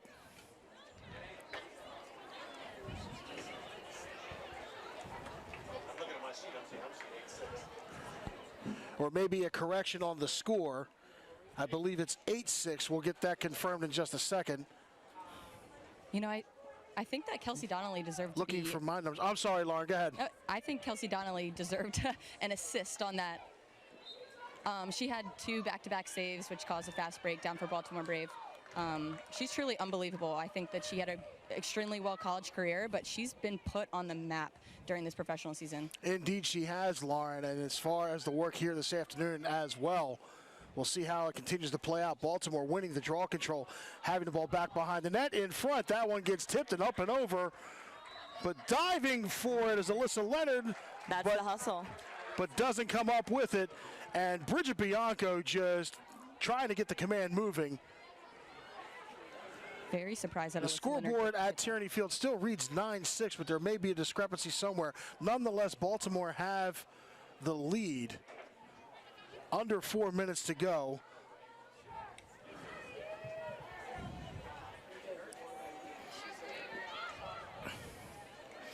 So the command with the ball, the shot, the 7th goal of the afternoon for the command by that lady right there. Casey Bear again has ripped the back of the net, her 4th of the afternoon. And I think you were asking me earlier, who have I seen stepping up? Definitely Casey Bear. I mean, she's just, she's really stepped up getting those goals for her team. Each time the Brave are trying to kind of come up and get an even bigger lead, she just stomps in there and is like, no way, we're not giving up. So it's pretty awesome to see. Okay, the public address announcer has made the correction. Baltimore 8, New England 7. So we'll wait to get it fixed on the board here at Tierney Field. We fixed it on ours here. So 3 minutes left to go now, a 1-goal game. And it's just going to be a matter, and as we said at the top of the show, Terry, and that both coaches alluded to the fact that you almost have to play perfect ball. This is a game for the championship. The athleticism and the talent on this field right now, you can't make mistakes. But here comes the command on the attack once again. The shot save. Once again, Kelsey Donnelly coming up big between the pipes. She is phenomenal. Lauren, and from your standpoint there, you pretty much had the best look of that shot. How much of a clean lane did she have? Oh, so clean. She had like 15 yards of just pure grass ahead of her. That just is a testament to how Kelsey Donnelly's been doing in this game. Expect some more big saves from her. Testament to Laura Zimmerman as well, getting through all kinds of traffic to get a shot off. But that time, Bridget Bianco right there to close it. Long outlet pass to the middle, and here comes Gabby Capuzzi. Capuzzi across the line and into the zone, and the command will try to tie things up. Under 2 minutes to go now here in the third. An opportunity to at least come level before the all-important fourth quarter. And then we'll see what happens from there. But first, they got to tie things up. Loose pass, loose ball. Command able to come away with it. 25 on the shot clock.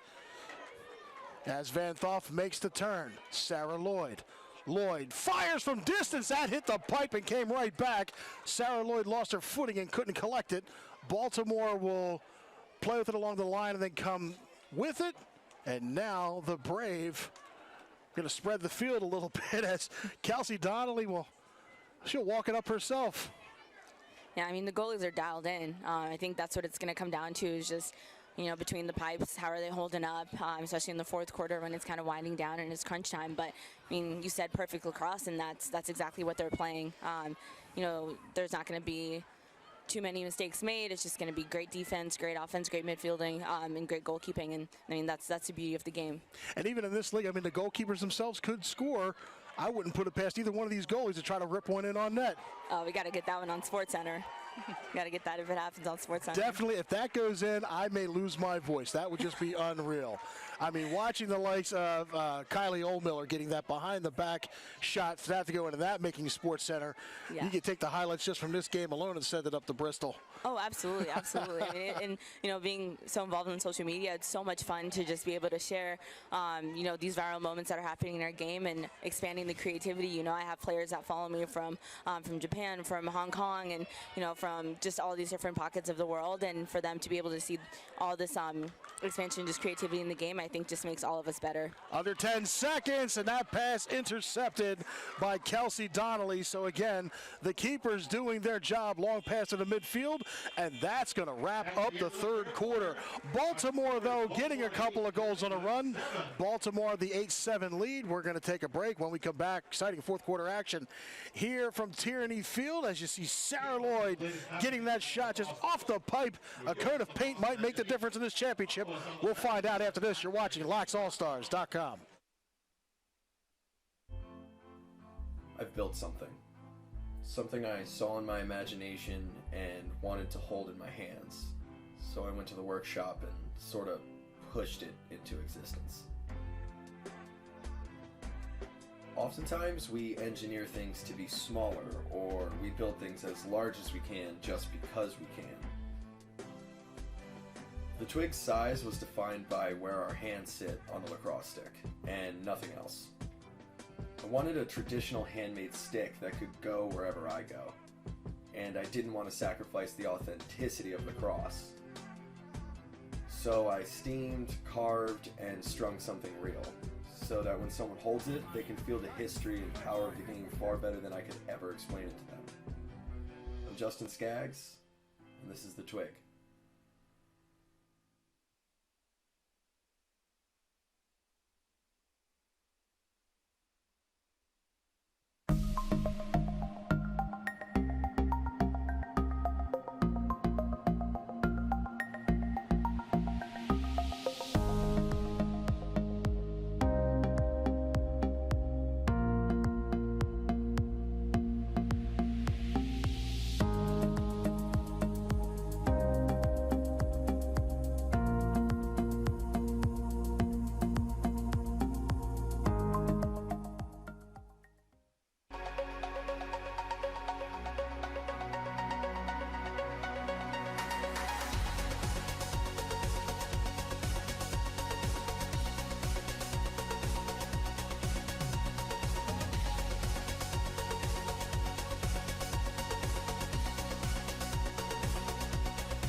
Welcome back to Tierney Field here at U.S. Lacrosse headquarters. Dan Fritz alongside, as we know in the Twitter world, official Lax Girl. Happy to be here. What a great game this has been, and what a great family that is here. We talked about during the break the social media aspect, and like how you said, the way that we live in a world of instant gratification, instant communication, and just how this family grows. And I joked with you during the break at how since we've been doing this with the WPLL, my own social media handles have just increased vastly with yourself, others from the lacrosse community. So it really speaks for the family. And if you could see the crowd that we have here, capacity seating of at least 500 in the bleachers, plus maybe a better part of 50 or 75 more standing and other vantage points. This is just a great afternoon for lacrosse. Absolutely. I mean, it's awesome to see local high school players, especially here, watching, picking up some skills in the summer, enjoying during their summertime, and all the families here. My own family came along too, and it's awesome to get to share my passion of the game with them and just say, like, this is the awesome sport that I play and I love to watch, and now I get to share that with them. Well, right now Brooke Griffin is trying to get something going from behind the net. She passes it off to Dana Doby. Baltimore winning the opening draw here in the fourth quarter. 15 minutes between the championship here at U.S. Lacrosse headquarters in the inaugural season. 8-7 is the score as Baltimore, with under 23 on the shot clock, work the left side. Here comes Laura Zimmerman. Zimmerman puts a pass in front, loses the defender, the shot, the score right there. Kristen Gaudian gets number 2 on the afternoon. What a goal. Can't wait to see that again. Just takes the pass in from the laser from the left side, turns, loses her defender. Watch this.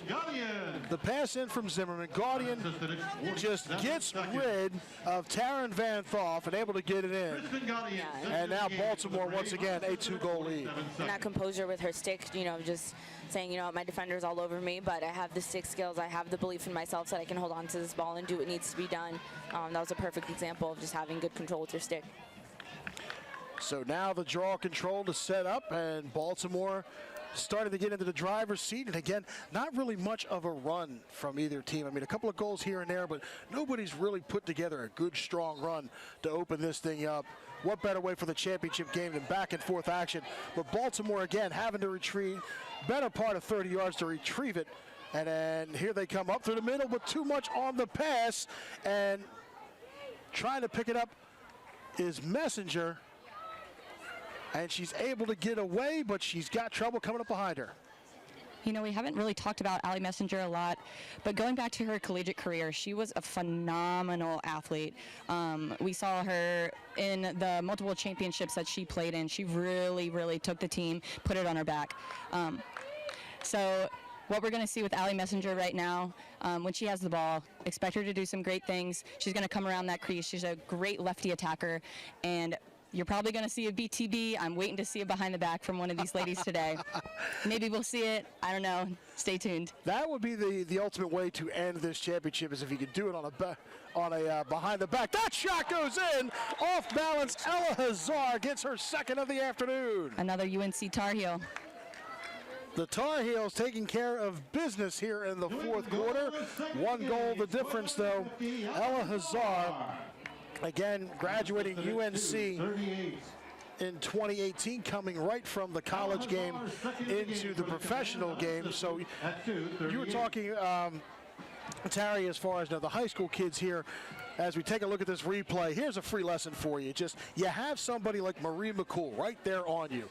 She's trying to push you out, You have enough of a lane, you take the shot, and goes in pretty much off of her right foot, off balance. That just speaks for 1, great defense, 2, great offense as well. Yeah, all about speaks well for these high school girls. Yeah, all about the shoulder shuttle ball. That was one thing one of my coaches always pressed with me was, keeping your stick away so they can't check you, and if they're playing up on your body, getting your hands free, and that's exactly what she did.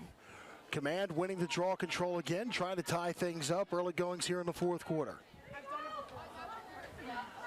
Shot goes in. There it is. Kara Mupo ties things up. Like you said, there hasn't been a run in the game, but that's what we want. We want more of a run and gun style. We want mystery, and that's what we're getting. Kara Mupo just rips one in from about 6 yards out. And Lauren, like you said, a couple of players that we haven't talked too much about up here, Kara Mupo being one of them. But there she is right now when it counts, tying things up at 9. Kara Mupo definitely another weapon within Amy Patton's arsenal, as the Command now have leveled things at 9. Definitely. I would say that if New England Command, if this game came down to the last few minutes and they needed a specific player to have the ball in their hands, I would definitely put it in Kara Mupo's Karamupa's hands. She's truly a game changer. I had the pleasure of playing against her at University of Florida. She was at Northwestern.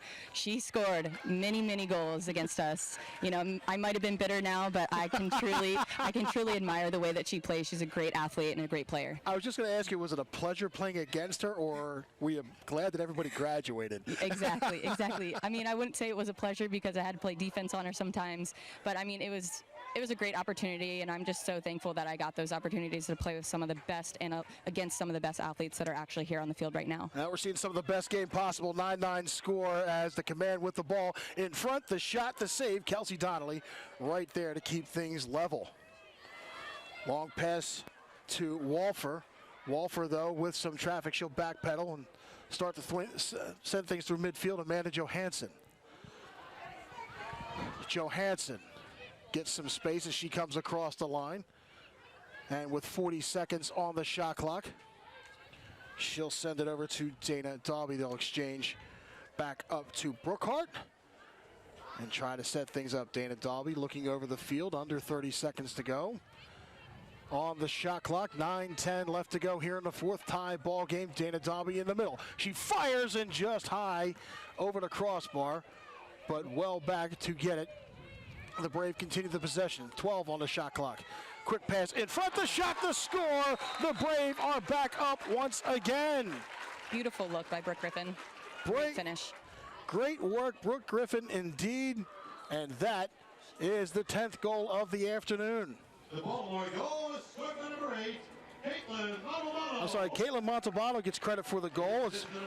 I even got screened from up here. My apologies for those watching at home. So Brooke Griffin gets the assist. Caitlin Montalbano for the Brave. You know, Dan, I'm going to send you a question. Okay, here we go. So, if this game comes down to the wire, who would you want to have the ball for Baltimore Brave? For Baltimore, it's a hard one.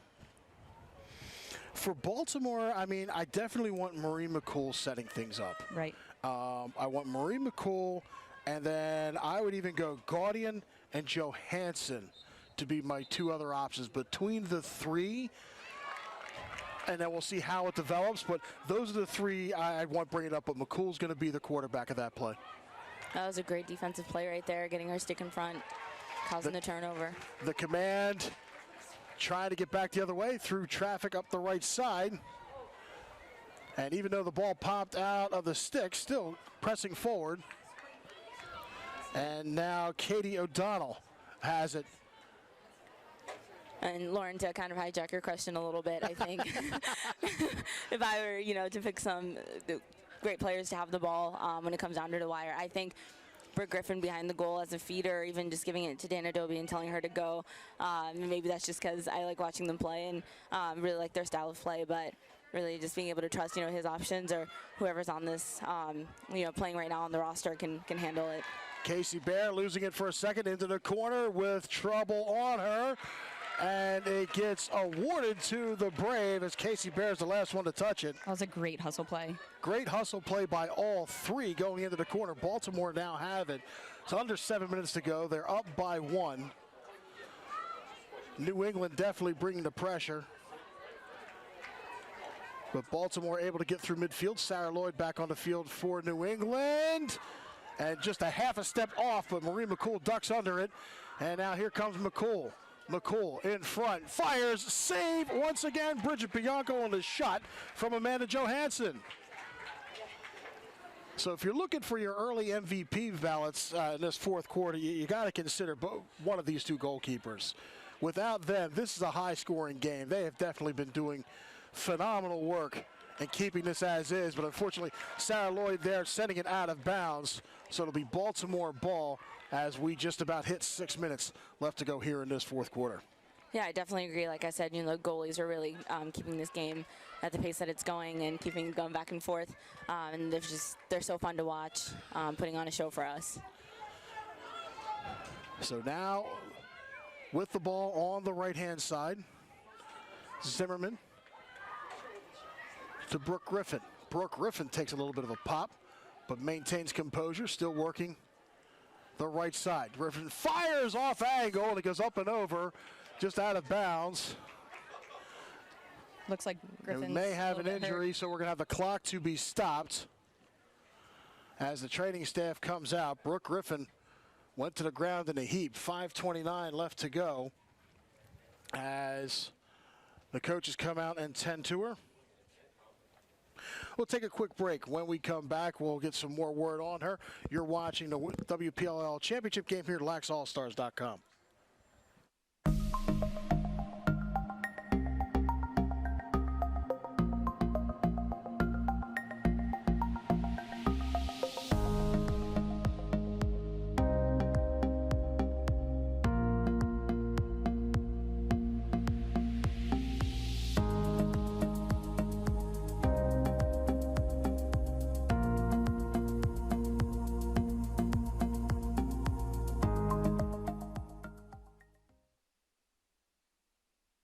Come back from the break as you see Brooke Griffin coming off.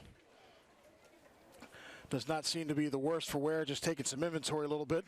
Maybe a combination of collision, heat, and just the adrenaline rush of everything that this game is producing. So good to see her on her own power. And we'll see if we get any kind of an official word or how fast she comes back into the game as she gets some attention on the sidelines. So resetting everything here in the fourth quarter. 5:29 left to go. New England will have the ball. 10-9 is the score in favor of the Baltimore Brave. And on the whistle, we are back to live action.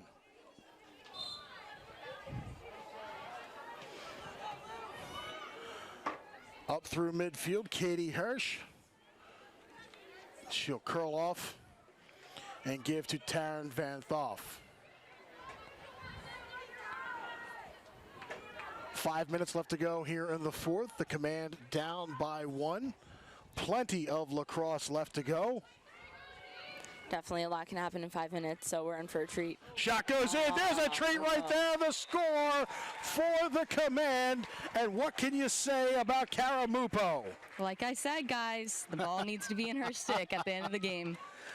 Kara Mupo off balance shot, her second of the afternoon. Take a look. Off the ride, she gets the hit and still finds that upper 90 and able to send it home. So everything we've done up to now is out the window. 4 minutes and small change is going to decide this one. And ladies, since you put me on the spot, I'm going to return the favor in kind and maybe start thinking overtime a little bit. Hold that idea, but we'll see what happens. Still, when the draw control goes, we're going to have a better part of 4 minutes. This may come down to the last second. Going to try this again as the referee's not happy with the draw. But again, the clock running. So considerations for next year. As far as the clock on the goal, they'll definitely have it. First touch, Johansson does well to swat it away, but she has to jump back to get it. Nice pass. Kayla O'Connor. And now the Brave coming up through midfield, Laura Zimmerman. Zimmerman will work the right wing with 3.5. And if this was, just any kind of traditional lacrosse game, before the shot clock was implemented, we maybe think we were in for kind of a boring end and just the flag goes up as going towards the net, so a free position shot coming up, and Bridget Bianco is going to have to square off against Marie McCool once again. Bianco sets the ball in. It sails up and over. Not sure if the stick got checked a little bit or if it just came out early, but nonetheless, Baltimore still have the ball. Off the right side, things getting a little sporty out here. 2:50 left to go. Baltimore working with 14 on the shot clock. Here's Johansson. Johansson around traffic trying to cut her way in front. Pass to the left, the shot, the score! Man, great work. I wish everyone could just feel the excitement that goal just got in the atmosphere. I mean, everyone literally leapt out of their seats. Kristen Gaudian answers the bell with a hat trick. And just the work that went in. Great time. Off to the left and just bounces down. Johansson gets the assist. So timeout is called, keeping things right here. 2:24 left to go, and now, Lauren, if you're the command, you got to get the draw control. So now I'm going to give to you. You got to set up this play for the command. Who you sending? Ooh, that's a tough question. You know, I did it to you, so I respect you from giving it back to me. Turnabout is fair play, Mike. So, you know, there's so many veterans on this team with New England Command. Honestly, I think that Casey Bear should have the ball. Or Karamupo, like I've been saying. If those two can play a two-man game, Casey Bear is an extremely strong athlete. I could see her taking 1v1 down the lane, scoring, top left. Karamupo, same thing. She's going to get around her defender, and she's going to snipe it top right. We never know, so. Who sets up the play, though? Oof. I would say one of their ex players, probably Allie Messenger, is going to be the quarterback. Actually, you know what? I almost want to go with a quarterback and almost somebody that could maybe even play sniper. What about Ella Hazar? Ooh. You know, Ella Hazar, in my opinion, is one of the most underrated players, even coming out of UNC. She carries and holds many, many records that many people might not know about. She has, I believe, one of the assist records at UNC, and she's not often talked about because when you are playing like a team with UNC, they have so many great athletes that it's hard to kind of hit them all in one go. But she, like I said, I agree with you. She might be the sniper. She might be the underdog of this story, the untold story so far, but nonetheless, the draw control must be won. 2:24 left to go. You can't ask for better action here. U.S. Lacrosse headquarters, where this season ultimately started for the WPLL, the exhibition game back in earlier this year. No better way to end it as we get ready to crown a champion. Sometime in the next 2 minutes and change. Might take longer. We don't know. We'll find out. That's why these ladies are playing the game. And there's a question from Sonia LaMonica as far as timeouts. Lauren, see if you can maybe sneak in and get a word in edgewise here of what's going on. But LaMonica comes over to the bench to see what she can find out. I believe she said she's arguing that they might be making up some rules. Uh-oh. Who knows? Being down on the sideline, I do want to give a quick update. Brooke Griffin is definitely back on her feet, which is great to see. She's just collecting herself. She got some water. Now she's back on the sideline. Okay, all the draw control up in the air. First touch. The command had it for a second. Still loose ball. Scrambled towards the bench and the sideline. Still undetermined. It goes out of bounds. Who's going to get it? And it's going to be command ball. And that was just a great hustle play. You know, even the ball did end up going out of bounds, but everyone really stayed in tune with that play and just wanted the ball. They're hungry for the championship. The announcement made from the public address announcer, Mr. Rich Kahn. 2 minutes remaining in the fourth quarter. The command down by 1. Do they even think 2-point shot here, ladies? Maybe. Hearing crickets, I'll take that as a no.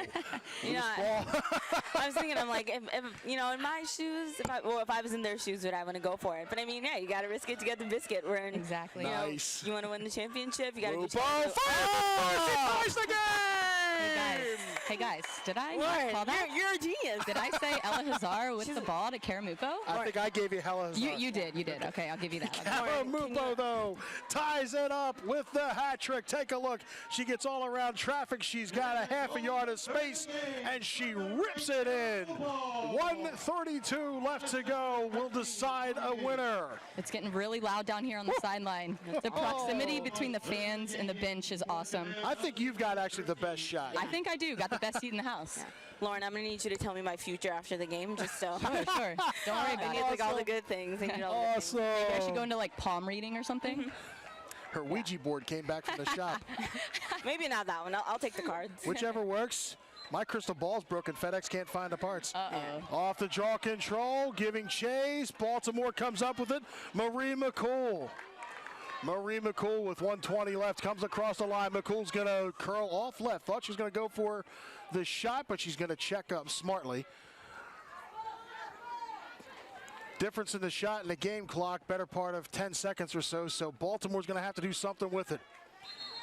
Kristen Gaudian, whistle, sounds, timeout on the field. 1:05 left to go. We're going to stay right here. You can't rip me away from the screen right now. 11-11 is the score as we have a timeout on the field. These ladies, Terry, I'm not sure if you recall the game between the New York Fight and the Baltimore Brave in the regular season, a game in which we saw over 100 shots. Both keepers had an average between the two of about 20 saves apiece. We're seeing that play out right here for this championship game in front of this capacity crowd here at Tierney Field and with dignitaries amongst the lacrosse world. The coach for the U.S. national team in the building. In fact, real close to us, so I'm trying not to fangirl. I'm like professional. But you know what? You cannot help but to be a fan of this game. Absolutely. And especially with the women that have been played all along, and including the young lady that we have here today, Lauren Lee. Unfortunately, the Philly Fire didn't get into the postseason, but still, Lauren, your teammates this first year, could you have asked for anything better? You know, I can't ask for anything better. You know, our season didn't turn out the way we wanted it. But honestly, I wouldn't have wanted to go into battle with any other group of girls. We kind of meshed off the field. We meshed on the field. Unfortunately, we couldn't get it done on the field. But like I said, it's an extreme honor to even be here. To even be on this sideline reporting with you guys is an extreme honor for me. This might be my first or second time doing broadcasting on the field. So really couldn't ask for a better opportunity, especially with this type of game. 11-11 with 1 minute to play. I mean, what a better game than on championship weekend here at U.S. Lacrosse headquarters. Well, I'm going to mirror that as well, and something I put out on the social media to every player out here, whether they're playing in the stands or at home right now. I want to take a quick thank you. It has been an honor myself to be part of this as well and to have the privilege to call these games. And you can't ask for anything better, even as far as for a broadcaster. 1:05 left to go, folks. 11-11 is the score. 39 on the shot clock. Are you ready? The whistle sounds. We're back to live action. Baltimore with the ball, working left to right on your screen. Yeah, and in a context like this, I mean, under a minute, you've got 30 seconds on the shot clock. 30 seconds is kind of a long time when you look at it in context. It's an eternity. Yeah, I'm curious to see, how Baltimore works this ball because they can really take their time and do what they need to do to get that final play. McCool behind the net with 16 on the shot clock, surveying in front of the field, not much movement. McCool now with 10. New England's defense starting to press out. In front, command defense right there. Still loose ball, bouncing around. New England comes away with it with 30 seconds left. 11-11 is the score. Ball through the middle. Taryn Van Thoff. Van Thoff, right side. The shot! The score! Messenger and her Allison Messenger gets the goal that might be the championship. Wow. They had her right where they needed her, and they were able to move the ball down quickly and do what needed to be done. Composure, the shot, the rip, there it is. Allison Messenger, the Tar Heel from the class of 2016, one of the most top-rated attackers from USC, gets the goal that might be the championship. Yeah, and feel free to correct me if I'm wrong, but I feel like Allie Messenger might have had either a game-winning championship goal or a game-tying that led to a championship-winning goal, something like that. I believe you're right. Oh. That's I'm going to have to throw Lauren on this one. She's made for these moments, where on the big stage she does more than just show up. She gets it done. But now hold the phone, kids. There's still 19.5 seconds on that clock. That's a lot of time. And in the hands of a better part of this Baltimore Brave team, that's about 18 seconds too long. As off the draw control, the command come away with it. They can walk off the clock for the championship. Megan Dowdy has it, long pass to the right side. A 7-second game of keep away. Final 4 seconds coming off the clock. The New England Command will be crowned the WPLL champion for year number 1. WPLL champions. What an unbelievable game. Absolutely. What a game this has been. The New England Command stopped the Baltimore Brave from running the table. Coming down to the wire, the hero of the game, Allison Messenger. And they are the WPLL champions. And what a time it has been. What a season. Year number 1 for the WPLL. And you almost can't wait for next year as well. But still, we're going to stay here, folks, and please stick around with us. We're going to have the trophy presentation as well. An announcement of the most valuable player. If it's not Allison Messenger, it's got to be Bridget Bianco. Yeah. Just two women that have done a phenomenal work. As you see, the T-shirts being handed out. And let's see if we can get Lauren Lee out on the field, maybe catch up with somebody as They have the handshakes, and just what a game this has been. Yeah, I mean, that was an amazing game. Just the back and forth, the speed, the crispness of all the shots, the passes, the saves. It was, you know, the perfect game. It's the perfect puzzle. The pieces came together for New England, and they got it done. I mean, what an honor to be the winners of the first inaugural championship. And I'm so thankful and so happy that I got to be here to witness it. Amy Patton said it best, as we said before, street ball at its finest, and these ladies did not disappoint for both teams. For Baltimore, they end the season 5-1. I'm going to try to snag Allie. Okay, let us know if you get up with her. So as we see if we can get Allison Messenger aside, Lauren Lee has Allison Messenger, kidnapped her. So we'll go right down to Lauren Lee with the hero of the championship game. So we are definitely with the hero of the championship game, Allie Messenger, a phenomenal athlete coming out of UNC. Take us through that last play. I just had the shot in transition. The middies did a great job getting down the field, and I just said I was missing a lot of shots before, and might as well take it. So, you know, might as well put that one in right at the right time. So you've been in these situations before. You've been the leader, the hero. What kind of goes through your mind during these times? I don't know. I like pressure. I think it's a lot of fun. You play this game because you enjoy the competition, and I don't know, I enjoy moments like that. So. Awesome, Allie. Thanks so much. Go enjoy this. Congratulations. Lauren, well done. Thank you very much. As you see, the New England Command have the trophy presentation in a few moments, and the cheers to the crowd. You know, we wouldn't be as successful as a league without our fans. So thank you all so much for tuning in, even at home, watching the live stream. We can't do this without you guys. You guys are the best, and we appreciate every single one of you. And as well as those watching us at home, those from here from laxallstars.com, the gentleman in the booth, the gentleman on the cameras, we can't say it enough. As you see once again, the shot that sealed it all. Oh yeah, sealed the deal. And we are going to wrap things up. Hope you enjoyed year one. We can't wait to come back for year two. One more time, the final score, 12-11. Dan Fritz saying thank you for watching the Women's Professional Lacrosse League here on laxallstars.com. Follow me on Twitter, @officiallaxgirl.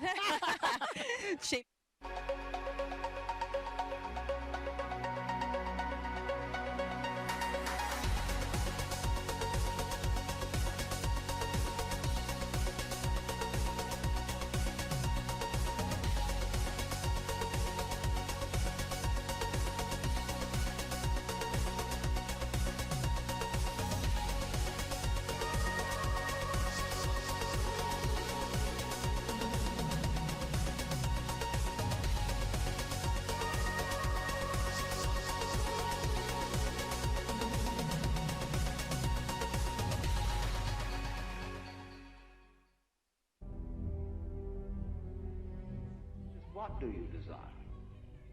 What makes you itch? What sort of a situation would you like?